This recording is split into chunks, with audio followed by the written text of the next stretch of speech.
But let's talk about I do want to move, since we don't want to go all day on this, even though I'm sure we could. And I want to talk more about the themes and everything of the series as a whole. Yeah. But on the movie, then, I want to just maybe talk about the beginning and the end of it then. So, well, the beginning... You want to talk about the very beginning? Yeah, basically. I was kind of surprised by that. I guess it's supposed to show, like, the lowest point for Shinji, right? But... Mm-hmm. They basically have, and this is another thing, like, I hope, like, little kids didn't watch this, but I'm sure some of them did, apparently. Oh, yeah. But, so what, Asuka's, like, catatonic or whatever, and he, like, literally goes into her hospital. I guess he doesn't literally rip her thing open, it kind of just falls open, but then he, like... No, he's, like, more trying to shake her awake. Yeah, it's like, yeah. You were the last person, like, we have a connection, everyone else has abandoned me, and by choice, and you're not ambulatory right now. And like, you're all that I've got left, so like, wake up and love me, basically. Yeah, and then well, you know what, actually, I'm gonna stop it right there, because this scene actually goes more into like something I wanted to discuss of the overall themes of the show. So actually, let's put a pin in that real quick. Well, yeah, we could just even say, and then move on, that, like, yeah, he's shaking her breast falls out, then he, like... And he jerks off and fucking... Yeah, it's they really show fucking his gross. hand, which is gross. And the show knows that it's gross. Yeah, and it's obviously morally repugnant to some degree. But well, basically, I was saying put a pin in it because, like, a larger theme I wanted to talk about with the show as a whole is, like, this kind of, like... Oh, it's, like, the intertwinement of sex and death. So, but we'll get back into that, and I think that has a lot to do with it. Yeah. We're just talking about. But let's jump to the end, though, because that's something I'm still kind of confused about, what actually literally is happening there and what it means. And because, like, you had kind of wrapped it up a few minutes ago, how the finale and the movie do work hand in hand together, to show this message, and, like, the message of Shinji and all this stuff. So what literally is happening at the end of the film here, and how does that fit in with that? So at the end of the film, where are we? Shinji has decided to reverse instrumentality. The giant ray head falls and all the souls spill back into the LCL. Right. And it's a cool image with that half of, like, this giant head. And you can see her in the background of the next shot too, just, like, vacantly staring at the other horizon. It's a great shot. But so on a literal plotline level, he reversed instrumentality, and, like, Asuka's back alive. He's alive, obviously. Is everyone alive, or just those? So my understanding, and I keep saying that, but there's no way, it's not explained to us. It is my understanding. I'm not, like, speaking for Hideaki Anno. My understanding is that he's washed ashore. The Eva went away. He spoke with Yui. He got to meet his mom. The Eva went away. He washes ashore on, like, a beach out of the Sea of LCL. And Asuka has popped up there, too. She has been chewed up and spit out by instrumentality. And once he allowed instrumentality to be reversed, it feels like she went through instrumentality like we were seeing in episode 25 or whatever, and she's popped up on shore too. And it's not, my understanding is that they won't be the last two people alive. They're the first two people alive again, maybe. And real, like, Adam and Eve's imagery or whatever too. But does that mean that, so people that aren't intertwined with Eva's, which is basically just these two, can become alive again, like Misato or anyone else? I think so. I believe that instrumentality is happening to all people, and that's why, like, Misato was having her own, like, thing in the finale, group therapy session. Yeah. And Rei as well is not strictly human. So he's, like, standing above her, and he like immediately starts strangling her. They're both traumatized, in shock for sure. And he does what he did in instrumentality, which is start to strangle her, but he stops and he lets his hand go when she reaches up to touch his face. But then she says something pathetic or disgusting or something. Is that well, yeah, you watched the dub, so what did she say in the dub? I think it's disgusting. I think she says pathetic in the dream, and she says disgusting when they wash up on the beach, at least in the translation that they used for this dub. I'm gonna try rewatching the sub back or pulling the sub up real quick, because I should have wrote it down what the sub says, but whatever it was, I was like, kind of what, like, that's the very end, like, what? Yeah, well, I think it's there to let you know that, like, yes, they've chosen to undo the work of those evil billionaires or whatever, and they've chosen, maybe it's okay for me to be here, but they're still the people they were. They've just been through some shit, and, like, yeah, you can come back to the world, but it's not Eden. It's going to be hard, and like life is miserable, and people hurt you all the time. These two kids that like have obvious crushes on each other and don't know what to do with that information because of how they feel about themselves more than how they feel about the other person. It's not going to be easy for them to like become a couple or anything. And I pulled it back up. She does say disgusting in the sub as well. Okay. And it just literally cuts right there.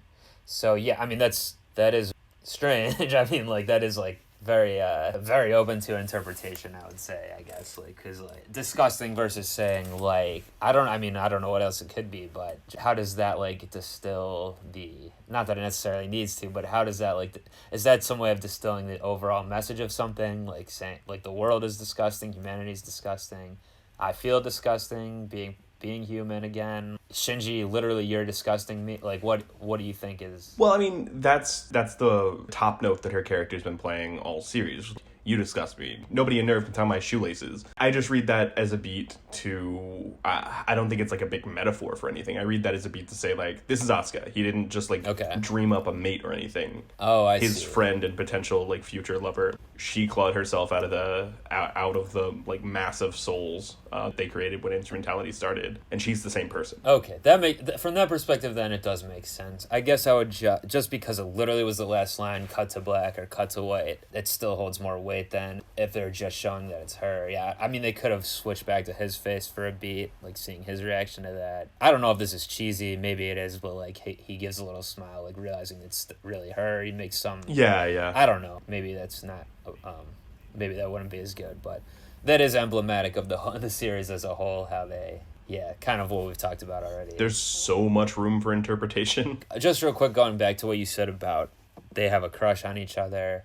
I don't know if I 100% agree. From his perspective, I think he is, like, obviously sexually attracted to her. That makes perfect sense. Like, he's, I don't know, how old are they supposed to be? 14? Yeah, they're 14. 15, whatever. So, and she's, like, an attractive girl, whatever. So, on, like, a literal standpoint, I think he's, like, sexually attracted to her, yes. Is he, like, emotionally attracted to her? I don't know. He seems to be still trying to figure all this stuff out. He's, like, getting confused signals from multiple directions. Yeah. And then from her perspective, from her side, I don't necessarily see it that she has a crush on him necessarily. Obviously, she was really into Mr. Kaji and had that like older guy kind of yeah, for sure crush.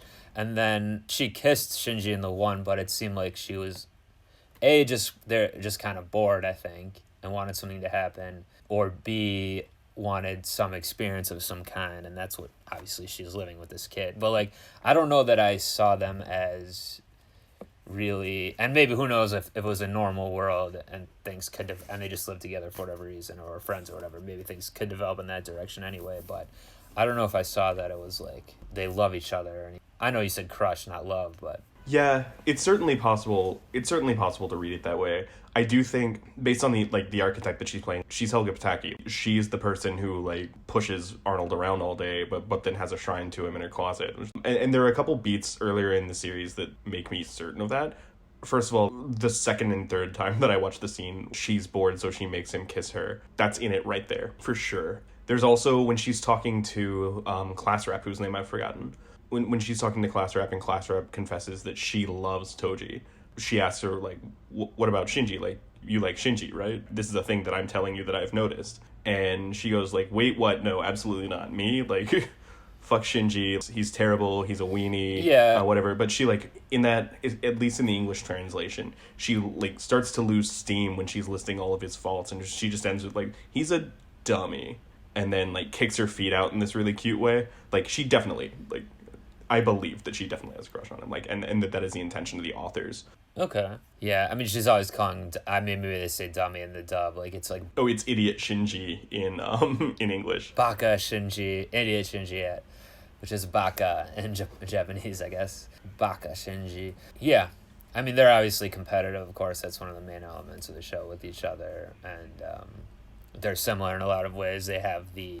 we can just get back more into the show as a whole now that, and like in the themes. And I do want to talk about that sex death thing, and I want to just talk about the other themes of the show as well. But it's like they both had the like childhood trauma essentially of their parent dying. Well, in both cases, their mother dying. Dying basically from the exact same thing. Yeah, but worse for Asuka, I would say that she literally walked in and saw her mom like hanging, and that was after the mom was already like tweaking out on her a little bit, like kind of trying to convince her to kill herself as well. Yeah. Or I don't know, literally what she wanted to do. There's the whole thing about you, like you're a doll and whatever. I'm not your doll. So is this whole doll? Because there's also parts where she calls Rey a doll, which she, in a way, kind of is like a real doll type of thing. It's obviously way more complicated than that, but she is like a clone essentially, or she's made out. She's not really a real human, at least in terms of was born as a human. Yeah.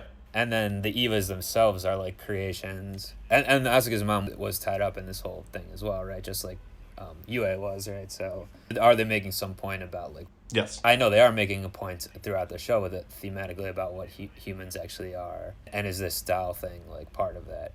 Basically, I'm saying I think that it is, but it's at minimum a motif that they use pretty deliberately, right? She calls the Ava a doll, she calls Rey a doll, and then Rey has that whole weird poem in the middle of the recap episode, and then again when she's talking to the angel, where she's like wondering about her sentience and the difference between the third Rey that we get after she implodes her suit to blow up the 16th angel, the Halo thing, and the one that comes after. She is throughout the series like becoming a little more, I mean, she's been sentient the whole time, but a little more human, you know? It's certainly, I believe that you are right to have seen that in this. All right, so yeah, we'll jump back into the sex death thing. So, I mean, it's tied in directly in a lot of places, but like we said, the beginning of the movie with the Asuka's kind of, she's not literally dead, but she's like lifeless essentially, and then that turns into a sexual thing with Shinji jerking it, right? So that's more of just a literal not interpretation, but like a literal example, but.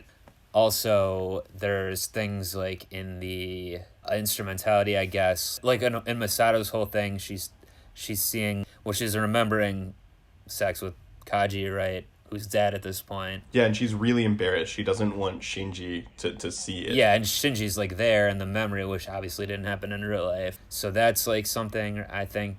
And also, when I'm bringing this up, I haven't like necessarily worked out what all this means or anything, but it just seems like both things are brought up a lot. There is like obviously there's a lot of death in the show, and it's about like the demise of society kind of, and like picking up the pieces with society's previous demise of the Second Impact. But there's also a lot of like sexual undertones like all over the place. Certainly. Especially given that the show's like most of the characters are underage kids, but I mean, I know there's a little bit of a different, with Japanese culture, there's a little bit of a different vibe with all that than Western culture, and what they get into, but also with Misato, I thought it was interesting that and this is in the movie, when she's dying, right? She just like took what will turn out to be a fatal wound, and she's trying to get Shinji to snap out of it, right? But what she ultimately ends up thinking of is to like kiss him, like romantically kiss him. Yeah. And she even says something like, "There's more of this later" or something. This is what adults do. If we survive this, we'll do the rest. Right. Well, that's okay. That's a little bit different of a translation than what I saw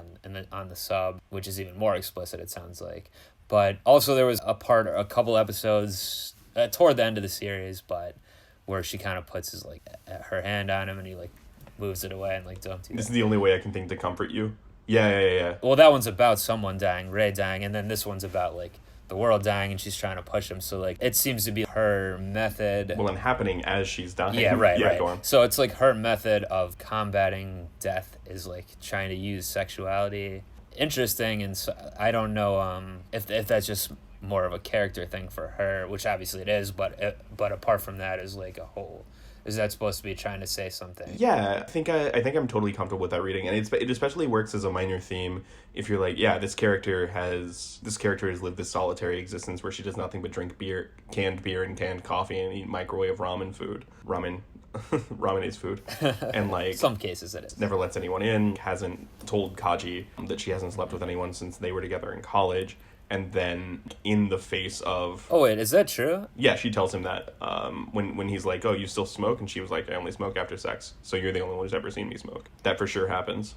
Oh, I guess I do remember that. I didn't really pick up on that. Yeah. Huh. I didn't read that in my first time. It's something that I guess I miss. But it is a nice theme, right? To have her, like, finally activate that part of her personality in the face of her own death and in the face of the world. Just like, here, no, I did live. Here's this very human thing. I also had the thought, specifically with how she relates things to Shinji, and especially in that moment, that ultimately it is like a misreading on her part, because Shinji, if you really look at the show as a whole, Shinji's looking for a lot of things. Obviously, he's very needy emotionally, but what he really needs from her specifically is like a parental figure, like a mother figure. Yes. And well, it's like totally gross and irresponsible that she even tries that, but yeah. Yeah. And I think she is cognizant of that to some degree, but that she's supposed to be like this more maternal figure, but then she's trying to tie in sex rather than parental feeling. Yeah, because she's no less broken than Shinji is. Right. But in her case, she's an adult, so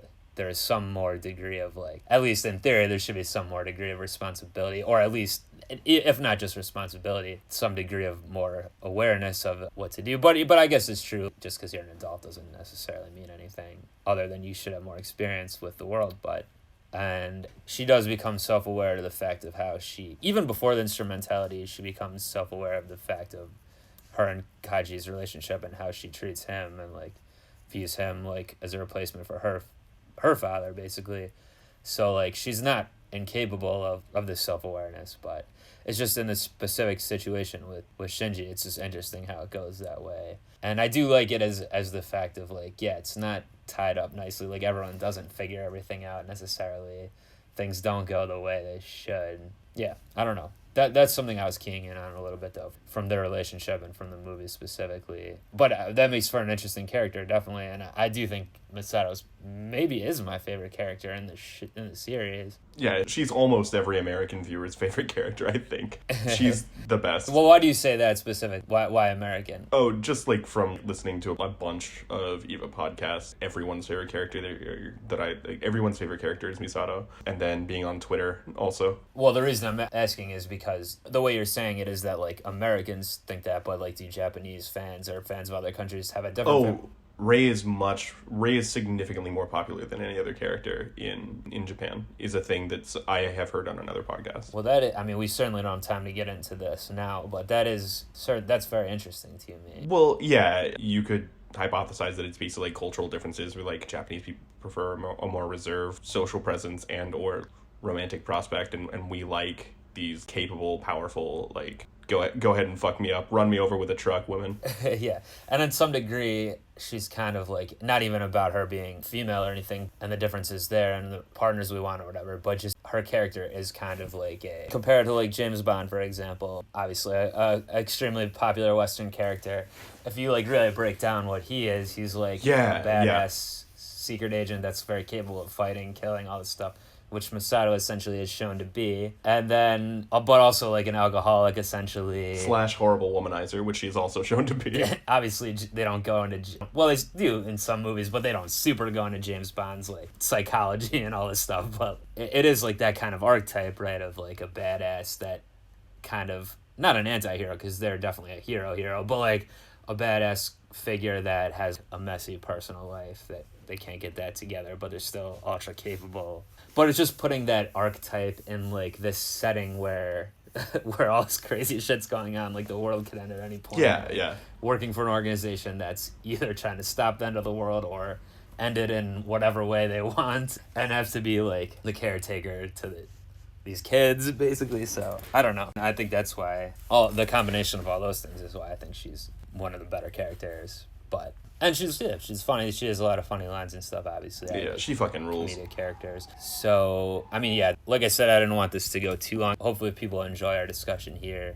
They'll watch my channel. Maybe we can do some more, certainly. But yeah, I guess we don't have time to go also to, like, every individual character, too. We didn't talk much about Ritsuko, I guess. And there's a whole thing with her mother and all this stuff. Yeah, we should do this very briefly. Do you like Ritsuko? Do I like her? Yeah.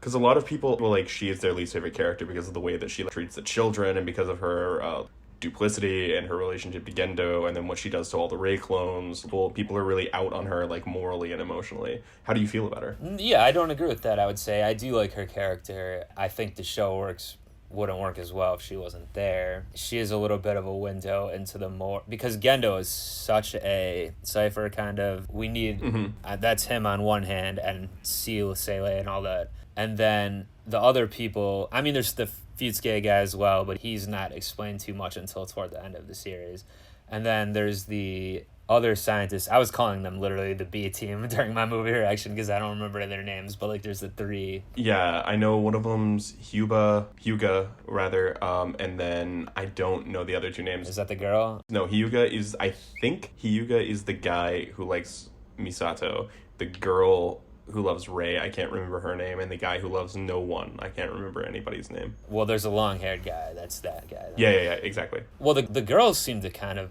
I thought, were they trying to show something of she's into Ritsuko or something? Well, yeah, in the movie it becomes explicit where like she's hiding under the desk while everyone's like seeing Rei come to them as the person they love, and she's just like, and it's Ritsuko for her. Yeah, she's just like watching things on a monitor and everyone's exploding and she's like terrified. I think she pissed her pants earlier in the show. Okay. Or earlier in the I movie. Missed that. I definitely missed that. And she's just saying, they're like sitting at her desk shaking, saying Ritsuko, and then like the ghost of Ritsuko comes from behind her, like ghosts her like with the pottery wheel and starts typing. Yeah, like romantic. I need you on the computer. And then she starts to smile and then bursts open. She is definitely in love with Ritsuko. Okay, but because I was thinking that I guess there could be a reading of that she's just like respects her and to like her, or she's like Ritsuko's like her hero or something. But yeah, it seemed more romantic than that. But anyway, I only brought that up because like what my other larger point was, those characters are more, they're the ones doing a lot of this jargon and stuff too, and the show kind of fills them in when they need like a character to say something or do something, but we don't really know too much going on with them. Yeah. So like Ritsuko is like our kind of entrance into that, and that she has, into what Nerve's doing, especially on like the scientific whatever literal end. And she has the pre-existing relationship with Misato, so it can go into all that too. Obviously, she is very cold and everything, but I don't dislike her. I mean, you can look at a character that's not a good person or whatever, obviously, anyway. I'm not saying she's not, but I do think, I do think she is a good character as well, and it's an interesting dynamic with the whole thing about her mom and all that, being the original scientist that was with Gendo as well.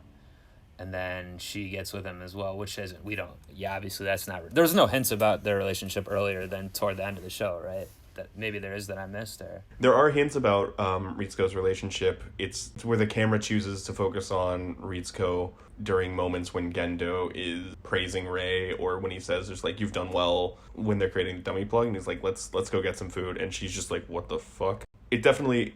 If you watched it again, you'd for sure notice that they were tipping their hand a little. I think at the time I saw that, I was probably thinking her reaction was based on the other reaction people have with... Because there's the whole thing of Shinji, like, being like, why does Rei and my father like each other? So I thought it was kind of like... Well, the answer is because Rei's your mom. Well, yeah, he knows that now, I guess.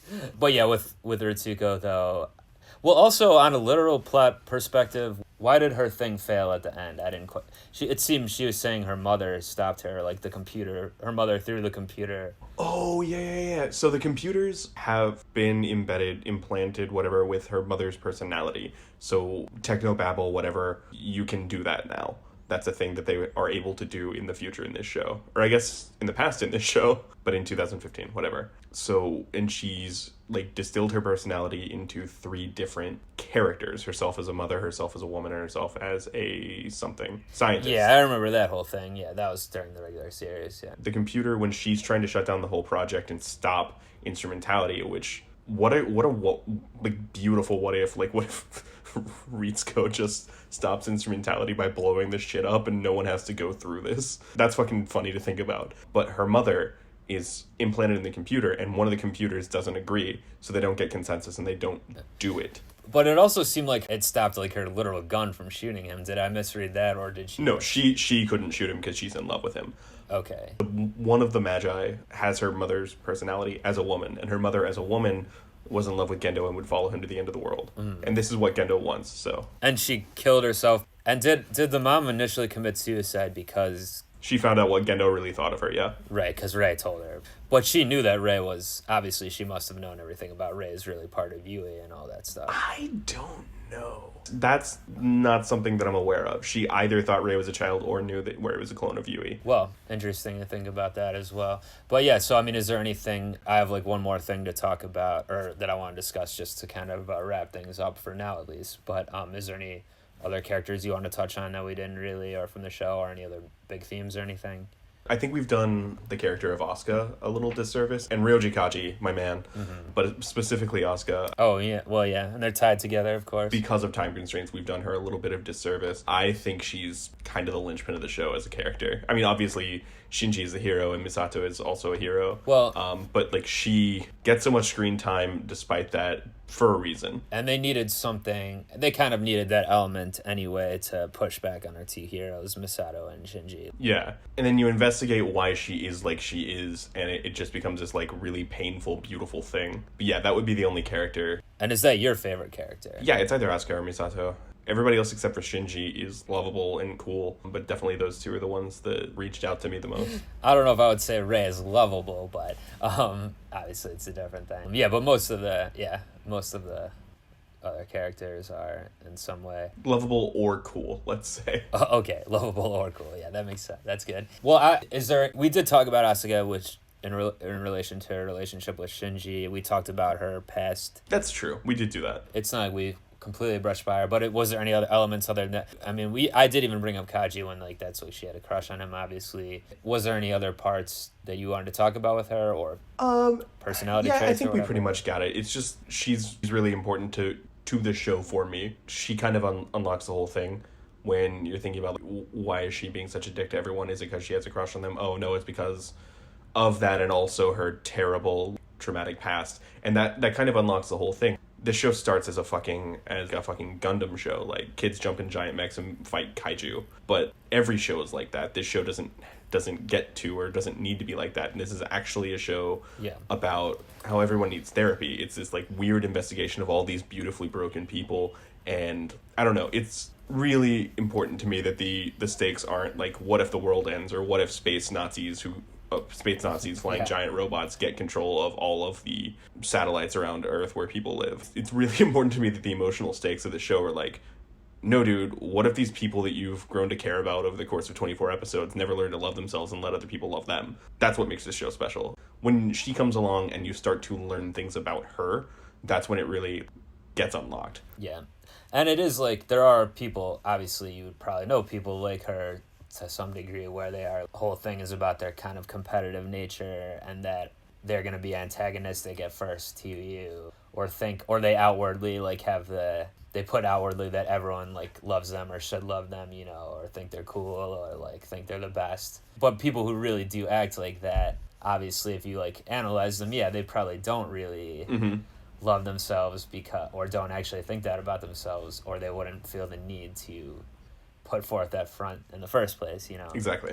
All right, so my last kind of question or thing I wanted to mention is probably a lot of the things you just said are part of this, but my kind of final thing here was, why do you think this show is so enduring and has become so influential? I guess part of it, what you would say, is because of... Yeah, so I kind of just said Yeah, it. I know, so you kind of sniped me on that one, but... I didn't mean to step on you like that, man. That's all right, that's not... I didn't tell you that, so... But that's just emblematic of why the show is enduring, I guess, because if that's what you're going to talk about. And it is more interesting to have, in a world where so many shows, are, like you said, just about the world's going to end, or got to save the day and all this stuff. Or that's just like, we're all especially in a lot of these animes, these Japanese theme shows, like, or culture shows. We're all like, it's me and the class rep, the class president, we're fighting over this or that or whatever, or we have a harem of this or that. It is more interesting to have the important thing be like the characters' feelings, essentially, or their like psychology and all this stuff. But what else besides that, though? Is it there's religious kind of themes, I guess? Well, there aren't really religious themes, as we discussed on the podcast. Well, there's religious iconography, I guess. It's mostly symbols. Yeah, it's really cool. It's really arcane. People like a puzzle box. Lost came out 10 years later, I think, and the entire United States freaked out over that, because it was cool that you didn't know things as they were unfolding, and that, like, they hinted at some, like, wider conspiracy that you could dream up the answer to, and when we got the answer, people didn't like it, whatever.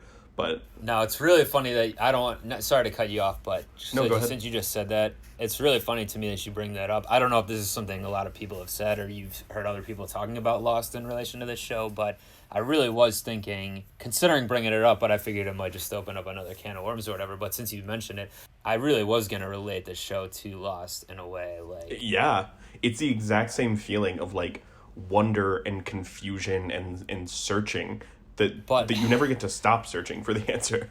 yeah, but there's like I like the finale of this better than Lost, and I think I'm going to look back on this more positively than Lost. But Same. for me personally, I was like pretty disappointed with Lost, like how the plot, they set up all this like plot line that seems very interesting and they don't really deliver on it.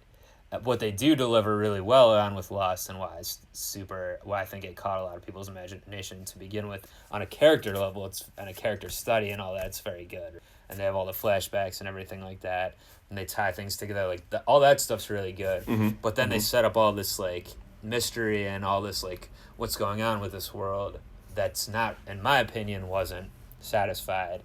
And with Eva, it's not really either. Obviously, you're not getting the satisfaction. Like, they could have explained a lot more about Seele, right? They could have like set those characters up better. But it is not revealed or satisfied in a much more satisfying way here, right? No, it's not. But so now I'm thinking of like, Oh, no. or sorry, you're saying it is or it is not. It is more satisfying, this show's approach to not revealing anything about the lore and making you guess about it and making you have these kind of conversations with your friends and record them for their YouTube channels.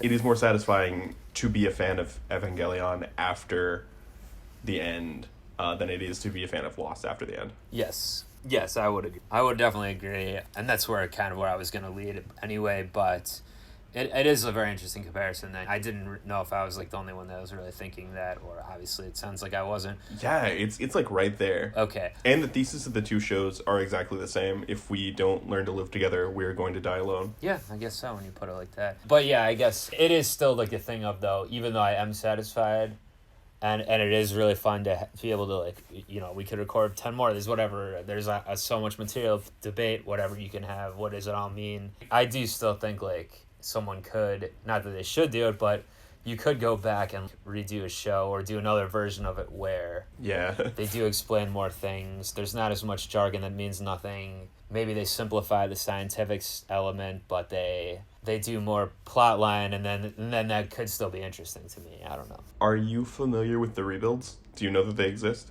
Of Evangelion? Yeah. I guess I'm very slightly familiar. I knew there was other material out there. There are 3 and a forthcoming movie Okay. that kind of rush through the plot and alter the story in certain ways. I don't know that they reveal anymore, but... Is it new animation, though? Or yeah, a lot of it's really new. I mean, there's a whole new character. If there are scenes from the old show, I believe that they've been reanimated. Is it still the same creator and all that, or is it a different team? Yeah, it's Hideaki Anno. Okay. He took a break between the 3rd and 4th to direct Shin Godzilla, which is this absurd and strange and terrifying Godzilla movie about basically bureaucratic waste. Has he done anything since, other than that, I guess? Has he done anything since, any new series since Evangelion? He started and stopped a couple things. He's doing the rebuilds. He did Shin Godzilla. I believe he got to write an episode of Ultraman at some point. He's been around doing stuff. His wife has a slice of life manga about just like being his wife. Okay. He's a really interesting character. You know, like the darkness surrounding the show, it will not surprise you, comes from his like personal and emotional. Yeah. Well, because I was going to say also, I was looking into it a little bit before we just recorded just now. He did do a series in the earlier 90s even, like 1990. Mm-hmm. That's called like Nadia something, and it's, I guess, based on like the works of Jules Verne or something like that. Yes, I've not seen that. And that seems kind of interesting to me. He also did some work with Studio Ghibli. He's very good friends with the like lead creator Miyazaki, there, whose name I've forgotten. Who's like a genius, I think, and he was involved with this Jules Verne inspired show apparently, or it was initially his idea or something. I don't know if he was involved with any of the animation or anything, but so I was thinking like that might be interesting to go back and watch. I'm not gonna do it on my channel or anything, but it might be interesting to go back and watch. Oh, but actually there is, even though I just asked you, did he do anything after this? He did. Someone told me that he did do like a short series called, that I was actually considering doing maybe, because it's short anyway. It called like Fooly Cooly, I think. Okay, yeah, his studio did Fooly Cooly, and then later they did Gurren Lagann. which is another giant robot show, which is more hopeful but more absurd. But you said his studio, so he didn't directly oversee that. I don't know how involved he is, but Guy Knox did both those. Okay. I don't want to say on a thing that's going to be recorded, but like he's definitely involved in both those projects. Okay, well, it's toward then. People might have tuned off by now. But hopefully they did, and yeah, hopefully you did enjoy this. Yeah, it's only 6 episodes, so I guess I just like this up. So I might do that for Anna Monday, or just supplementally, I need to in a week, just a little bit over a week from now, I need to have a new episode out. If I keep up my standards of one every Monday, and yeah, I need to start a new series now. So I guess I should be deciding on that. But yeah, we'll wrap it up here. Wait. I wanted to ask you this whole time, what's your favorite angel? Well, I don't know. I mean, that's another part of the whole plot line not being explained as much. Or they all call them like the 14th, the 13th, whatever. They don't get into them as much. They're almost like character, like villain of the week kind of thing, almost. Mm-hmm. Even though it's not that kind of show. There was one, I guess I would say... Oh, well, yeah, I was trying to wrap up, and this isn't my favorite, but they did say kind of at the end, too, that humanity is the final angel or something, right? What was that whole thing? Yeah, that's, like, I don't know. That's, like, borderline apocryphal, but, like,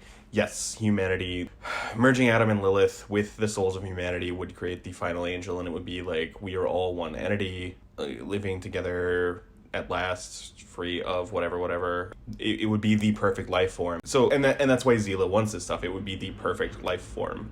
This should happen technically, evolutionarily, but it wouldn't have the glories and the defeats of everyday human life that are so beautiful to so many people. So anyway, for your question though, my favorite, I guess, I really liked the one that was, and I don't remember, I kind of remember that, I could probably say a little bit about the episode. I don't know what this angel is called, but I was calling it looked like a Picasso painting or something almost.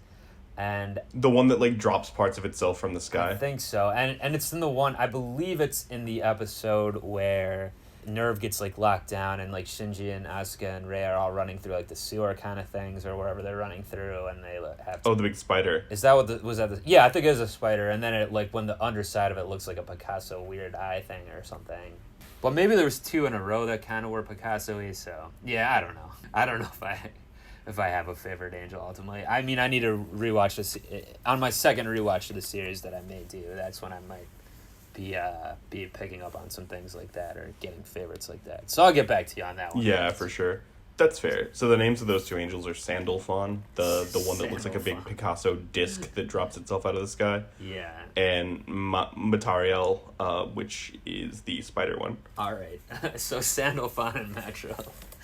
That's a new song I'm going to write, an epic ballad, and they're my favorite 2 angels. All right, yeah, well, thank you very much, Eric, for joining me today on the channel here, doing something a little different than I normally do on this channel, which, of course, is just a pure audio podcast. But, yeah, hopefully people will have enjoyed this, and please check out if you are into podcasts at all, about other, we've talked about Eva a little bit on that. We talk movies a lot, sports, all type of pop culture things. You can check out Brooklyn Rebound Network. Subscribe to that in iTunes, wherever you get podcasts, and that's where Eric joins me on a lot of episodes of that as well. Is there anything else you'd want to shout out for people? I don't have anything to plug for this. Just, Maybe do you have another I know you're not the biggest anime guy, and this is one of your big ones, but do you want to shout out another favorite anime? Since I'm not a big anime guy, I probably don't have any recommendations that anime people wouldn't already know about. But the anime that I like most, other than this, is Elfen Lied.